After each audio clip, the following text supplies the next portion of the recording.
they came in a little underprepared, is what they said, because they were planning on racing East Coast. So they came in a little bit unprepared. They could, looking back, probably should have spent more time on the West Coast and getting that bike dialed for West Coast tracks.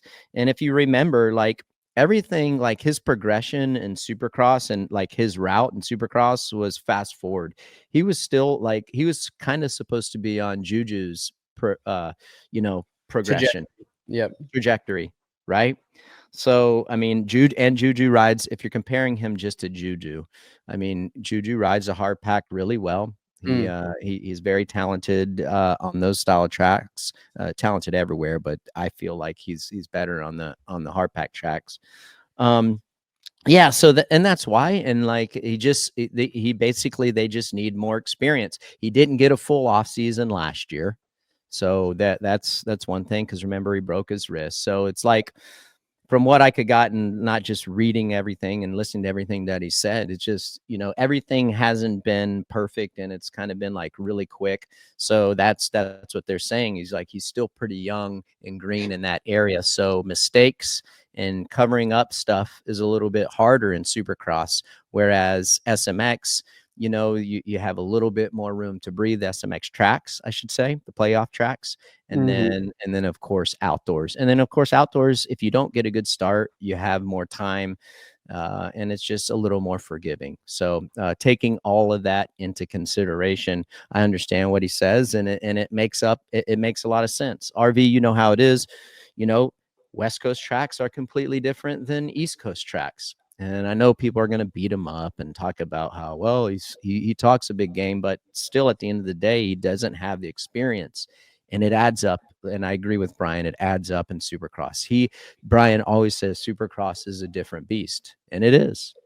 Yeah. And actually to reference that was a question, kind of a question from Devin Stevenson. What difference do you see in Deegan from SMX, where he dominated, to now? And to answer that question, you just answered that. Yeah, I think the difference is SMX is a different, it's just a different platform, different tracks. It's two long races.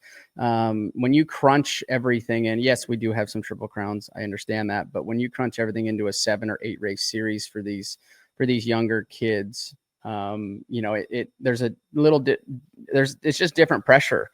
Going in, you can't afford these mistakes, and when you start thinking kind of thinking down that road, it's just kind of seems to happen, right? And we've seen more mistakes from him this year than we have in the past, and I think that's twofold. I think part of that's just because of the series brings the West Coast or East Coast brings a little different pressure, circumstances of different pressure. And also, like I had mentioned a few weeks ago on the show, Haiden set the bar, and everybody else knew where to go. The roadmap was already written down, and they knew exactly where to go. So to bridge the gap for Haiden to go to the next level, it's kind of uncharted territory for him. So we'll have to see what kind of rebound he can put together. He's right in it. Like we just watched, like I said, 10 or 12 points leaving Anaheim too. Dude, he's nothing. Like that's what I was. 3 points out of the lead. He's sitting right now. So. Exactly. And that's what I put on my notes, RV, like for Devin Stevenson's question. And I kind of answered it there before we even got to it. So thanks for doing the housekeeping there.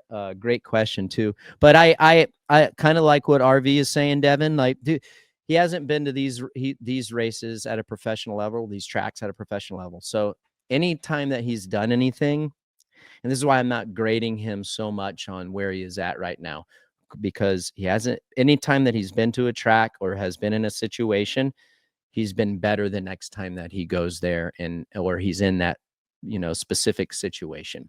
So imagine if he if he would have raced East Coast, dude, he knows how the bike reacts. He's been to these stadiums. He knows how the track how the dirt is, and he knows how to race it, right? He has that experience. And I just feel that that's what he's going through, another learning curve right now. So maybe he's not reaching his expectations and everyone else's expectations. However, going back to what's the difference between SMX when he was so dominant to now, other than what I just explained to you, dude, he's still what you just said, what, 3 points out of the lead? Yep. That's nothing. I mean, it is something. I shouldn't say that, but he's right there. I mean, he's bridged the gap a little bit. And yeah, I think that's why he's having more struggles. But at the end of the day, the points look good for him. So yep, sitting in a good position for sure for the rest. Now they go to a 2-week break before Dallas, I think, for those guys. We hit Tampa this coming weekend. So this will be a 2-week break for all of these riders, Cole, Juju, if anybody's dealing with a little, maybe not feeling 100% or the bike's off, they have 2 weeks to go back and regroup, and either get their nose to the grindstone or take a little bit of a breather to recoup a little bit. So it's going to be interesting to see what happens when we hit Dallas and who comes out practice swinging. I think that it comes at a time for these top four guys right now in points, RV, that top three for sure, maybe top four is like, I think it comes at a good time, and they all have the same approach. They would have the same approach, like guessing that Star is going to work a little bit with Haiden on his bike setup, still get him more comfortable. I know that they made big improvements this last week. Maybe they need to make it a little bit better. So you have that coming. And then same for Cole, right? I'm sure that he's learned so much in these 4 rounds that, maybe I need to make this adjustment to the bike. And now they have some time to do that. I know for a fact that Triumph, we got some stuff coming that should improve the bike and make it even more better. So I think that, and Juju for sure. Like, I know that Juju had changed some stuff before A2. They felt like they went the wrong direction, but however, went back. So he was on a more comfortable setup this past weekend. So I think like these guys have raced 4 races. They know where they're at. They know where the bike can be better, and they possibly know where they can be better on the track also. Yeah. So I think it's a similar situation for all 4 of those guys is what I believe. And honestly, dude, 2 weeks isn't very much. Like, no, and it's enough for the mental load too, let alone what we're going to work on from a racing standpoint to getting faster to improving the motorcycle. Just having the 2-week break from a mental standpoint of like, okay, I don't have to fly on Friday. I don't have to, take that mental load of producing on Saturday night for 2 weekends. You can kind of just get back into some sort of normality at home and in your typical training program and not have to travel. So I think that too is for the younger kids, like that's a good, like, what you do is you hit pause. Like, you don't have that mental stress of I'm going on Friday to race again. So it's gonna be interesting to see who comes out at Dallas a different person. Yeah. I mean, and that's like, for me, I'm assuming you feel the same way. Like, that's what I'm excited to see, like who's going to be different in Dallas, right? Or Arlington. Yeah. Hey, before we get to the 450 review of Glendale. So before we went on, everybody, like, we were looking at some B-roll, like, what do we want to talk about that we think you guys would be interested in?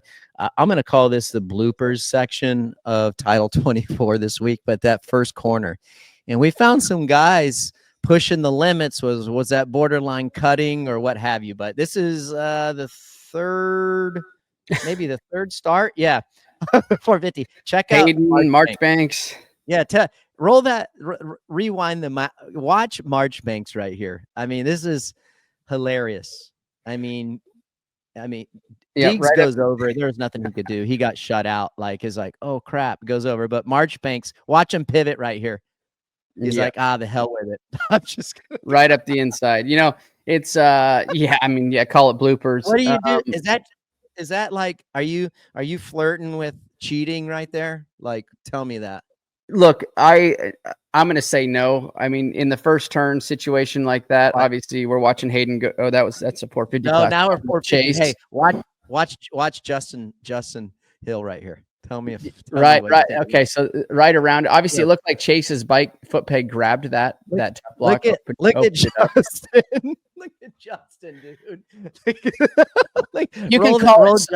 Look, you can call it what? You can call it suspect a little bit. But honestly, AMA, like, looking from a fan's perspective, we're watching Chase right now. He's highlighted right here. Looks like decent jump. Kenny grabs a hold of it with his leg. Look at Kenny's leg. We're watching Chase, but look at Kenny's almost gets ripped off the bike, pulls the sauce disc, the big disc tough block. Oh, you called it the saucer? I'm cool with the saucer. Yeah, UFO. And you know, look at Kenny, almost goes down there too. So I think that tough block is Ricky. Those weren't around when we raced. Those look. Yeah, that disc was in the way, but check out Hill again, dude. I just think it's hilarious. Right up the inside. Yeah. Oh, you can see it from the other view. What do you think of that? You're just like, no big deal. Honestly, I personally think no big deal. It was stupid anyways, that stupid disc. Honestly, what the jump was there, and you have the long 5-foot tough blocks, as you can see, the SMX tough blocks there. I personally don't think that one should have been there. The jump is where, you know, look at Hill up your boundaries. The jump was your boundary. You had to go around the jump. So I think it was an interesting or odd spot to put the disc. And but yeah, bloopers. AMA no penalty. Oh, dude, that was good. Hi, folks. Lee Diffie from NBC Sports here. If you truly enjoyed what you just watched, you can get more news, interviews, and highlights by subscribing to the Motorsports on NBC YouTube page. You can get it all, so go for it.